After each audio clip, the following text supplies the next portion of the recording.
Howdy ho, peepers and creepers.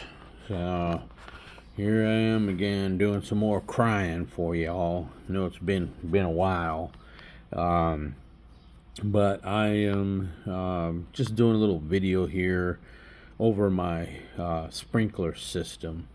Every summer when I prep for summer grass, I end up having a problem with the sprinkler valves and a lot of times with the sprinkler heads. So when I first bought my house, I didn't know a lot about this stuff, and so I was paying the landscapers to come out and take care of this stuff. And I don't know, it was about hundred and a half, about probably $150 every time they'd come out. And I just started watching them and kind of seeing what they were doing. And then what I was noticing is my sprinkler heads just wouldn't pop up. Um, it was just a pain in the butt. And on these particular valves that I have, this is basically what it is. I don't know if you can see that. So it's an anti-siphon valve. This one is a 3/4 inch. They come in 3/4 inch and 1 inch from what I've seen. This is the manufacturer I've been using. It's called Orbit. And I don't know, every lawn guy I talk to, they say they do not care for these Orbit guys. They're always talking about hunters, the hunter valves and sprinkler heads and all this shit. So I went to a local feed store, and they were kind of pitching the hunter stuff as well. And so I've been thinking about switching over to hunter. But I did talk to a family friend who's a landscaper guy. He does some pretty radical stuff, and he works here and in Utah and other places. And so I told him about my issue about every winter when I prep for winter grass, my valve goes bad, and then every summer the valves are going bad. Then so these valves, they're about $24 if you buy this whole assembly. So that's what I was doing. I would just buy those valves, and then I would come over here and I would just cut these valves out, and I would just replace the whole thing, and then my system would be up and running again. And I'm like, cool. Well, I got tired of messing around with the glue and all that stuff, and so I started thinking about it. What fails with this valve, right? And so I took it apart. You have these screws here. I think there's 8 maybe. So I took it apart, and inside you end up having this diaphragm right here. What I noticed is, like right now, this seal is very hard. It's very rigid. And if I rub my finger on it, oh, where you at? A little bit of black stuff comes on there, so that tells me the rubber's deteriorating.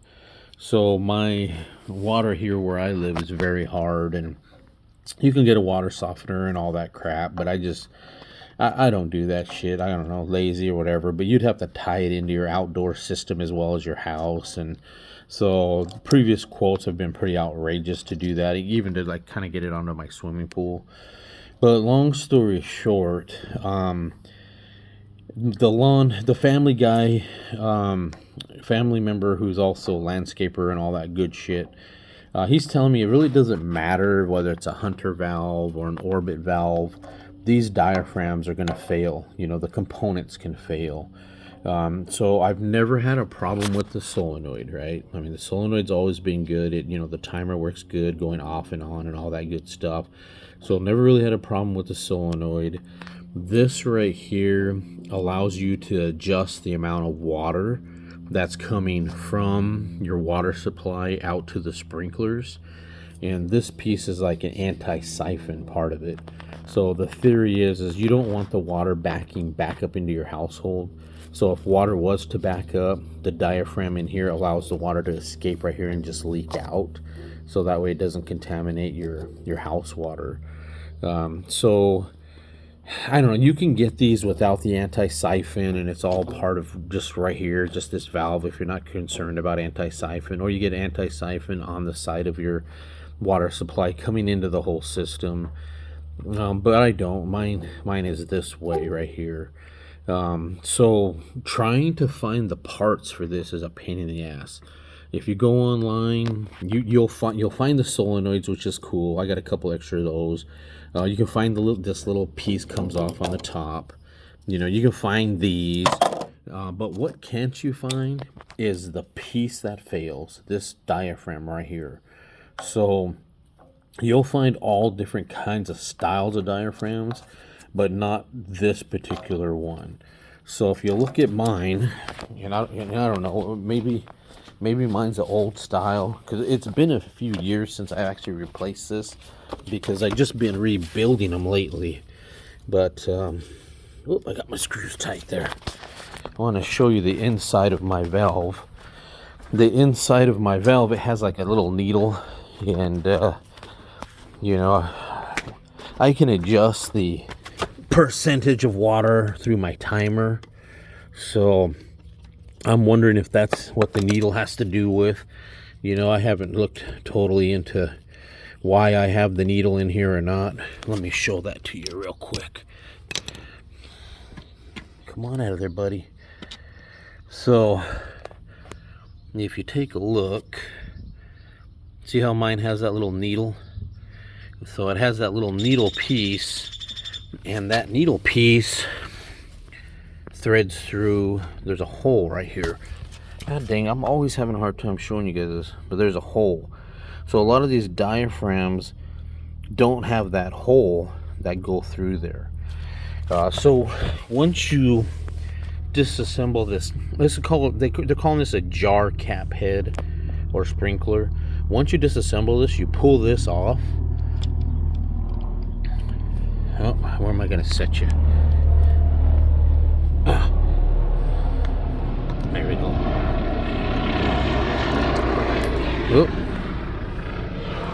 Oh, come on. It is so hard to do all this for you. So once you undo the screws, the jar head part comes off. There's a little pin, but it just threads right through there. Okay? And so basically I am replacing this diaphragm right here. And usually when I do that, I have no problems. So you're probably saying, well, what the hell? Why are you doing that? So what was happening here, let me see if I can do this for you. Oh. So, for about the last 4 days, I showed up and I had water. Okay, maybe that'll simulate it. So, I had water.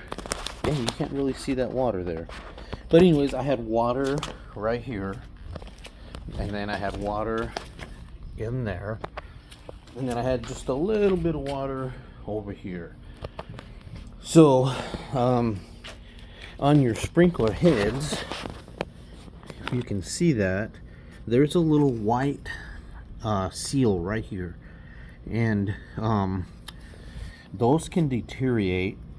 And when you go to turn on your sprinklers, the water will squirt out the side and it won't come out of the sprinkler. So that's usually an indication that the sprinkler head, this little plastic, is bad. So I have these pliers on it just so you can see that. But that's not going to be the reason you get this water here. So when this is sitting inside this deal here, the water is coming up into the valve, and this spring is pushing down to hold this diaphragm down so the water can't flow. And then when the system kicks in, it allows this diaphragm to be disengaged, or probably what I'm predicting is it allows it to come upward so that water can flow through here, through the valve, and then to your sprinklers. So when this gets hard, when this rubber part gets hard like mine is, it just gets stuck. So in my case, it's probably getting stuck in the upward position, so that water is just flowing through here even though the system's off. And then where I showed you on the sprinkler, where this little white piece is, the water can ever so slightly dribble right out of here. So you don't see it coming out of this, but it'll come right out of here. And it's super hard to see. And so mine was either coming out of that one or this one over here, because it doesn't flow like really good, like a really good water flow. So that is probably your problem. So when you go to buy this part, I got lucky and found these at Home Depot, but they're two pieces. So if you look at it, one has the hole and one does not. So the one for the hole it goes on this side where the needle was, if you remember. This is for the anti-siphon side. Now I gotta tell you, I tried taking this anti-siphon valve apart before, and it's a bear. Like you can't get to this sucker, man. I mean you'll be yanking on your plumbing pretty hardcore. So I've never replaced the anti-siphon diaphragm. I only do this side right here, and that usually fixes my problem. You know, so after that, see, like this rubber is nice and pliable. This one's real. It doesn't feel too bad, but it still feels stiff. So chances are, when I throw these in, my problem will be fixed. So the other thing I did was, with the water, right now my water supply is off. So I got no water coming to the sprinklers, and that's because I have that cap off on that one.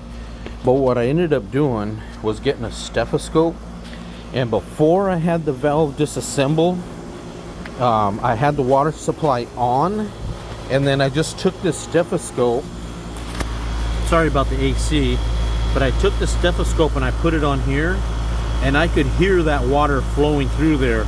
It was rushing. It was very loud. But once I turned the water flow off, I could not hear anything going through this regulator anymore, or through that valve. So that further kind of just told me that the diaphragm was bad. So good luck on trying to find just this diaphragm. You're probably gonna have to buy, like I had to buy these whole kit right here. It's an Orbit repair kit, and online they don't show you any that have this hole.